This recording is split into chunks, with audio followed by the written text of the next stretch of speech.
एकेकाळची media celebrity Indrani Mukherjee पुन्हा नव्या वादात सापडली आहे। नेटफ्लिक्सवर येत्या 23 फेब्रुवारीला रिलीज होणाऱ्या द ब्युरीड ट्रूथ या वेब सिरीजचं प्रसारण रोखण्यासाठी सीबीआयने कोर्टात धाव घेतली। ही वेब सिरीज म्हणजे इंद्राणीचं सेल्फ इमेज बिल्डिंग असल्याचा गंभीर आरोप सीबीआयने केला। शीना बोरा हत्या प्रकरणाच्या सुरू असलेल्या सुनावणीवर या वेब सिरीजमुळे चुकीचा प्रभाव पडू शकतो असा सीबीआयचा दावा आहे। त्यामुळे आता विशेष सीबीआय कोर्टाने याची तातडीने दखल घेत नेटफ्लिक्सवर सर्व संबंधितांना नोटीस बजावली आहे।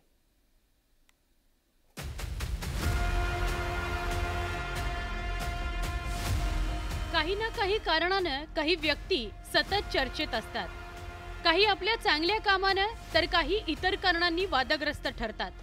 असंच एक नाव म्हणजे इंद्राणी मुखर्जी।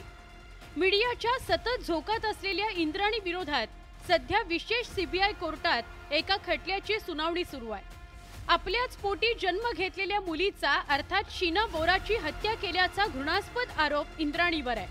तब्बल 6 वर्ष इंद्राणी कारागृहात होती। आता हीच सुनावणी सुरू असताना इंद्राणीवर आधारित द ब्युरीड ट्रूथ या वेब सिरीजमुळे इंद्राणी मुखर्जी पुन्हा चर्चेत आली आहे।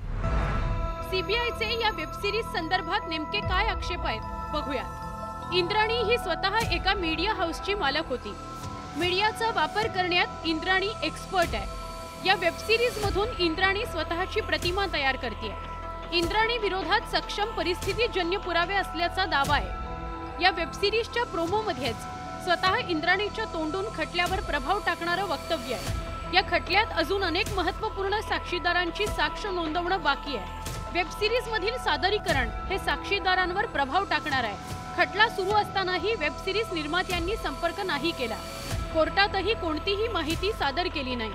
हत्या प्रकरणासंदर्भात घटनांवर थेट टिप्पणी केल्याचा संशय आहे।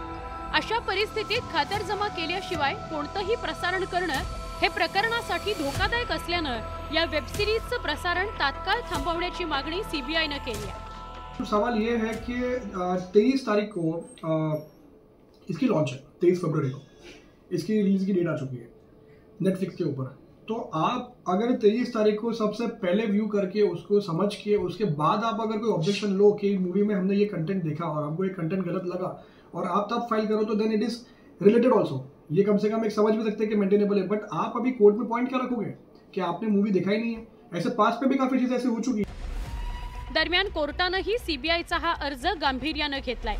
विशेष सीबीआय कोर्टाचे न्यायाधीश नाईक निंबाळकर यांनी नेटफ्लिक्ससह सर्व संबंधितांना हजर राहण्याची नोटीस बजावली आहे। विशेष म्हणजे इंद्राणीच्या वकिलांनाही नोटीस बजावून हजर राहण्याचे आदेश दिले आहेत। इंद्राणी मुखर्जी त्या डॉक्युमेंटरी सिरीजच्या निर्मात्या नाहीत, त्याच्या दिग्दर्शिका नाहीत, त्याच्या लेखिका नाहीत। नेटफ्लिक्स या ओटीटी चॅनलनी इंद्राणी मुखर्जींचा फक्त इंटरव्ह्यू घेतलेला होता आणि तेवढ्यापुरताच कॉन्ट्रॅक्च्युअल इंटरव्ह्यू त्यांनी फक्त नेटफ्लिक्सला दिलेला आहे।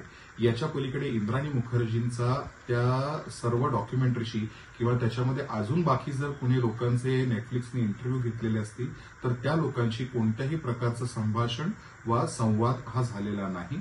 त्याच्यामुळे सीबीआयनी जो अर्ज दाखल केलेला आहे आणि सीबीआयची जी भीती आहे की याच्यामुळे विटनेसेस इन्फ्लुएन्स होऊ शकतात। आपल्या देशात अनेक गाजलेल्या खटल्यांवर आतापर्यंत चित्रपट आणि वेब सिरीज रिलीज झाले आहेत। मात्र त्या खटल्यांचा निकाल लागल्यानंतर इंद्राणीवर आधारित वेब सिरीज मात्र खटला सुरू असताना प्रदर्शित होते आहे। त्यामुळे आता यावर कोर्ट काय निर्णय देतं हे बघणं महत्त्वाचं आहे।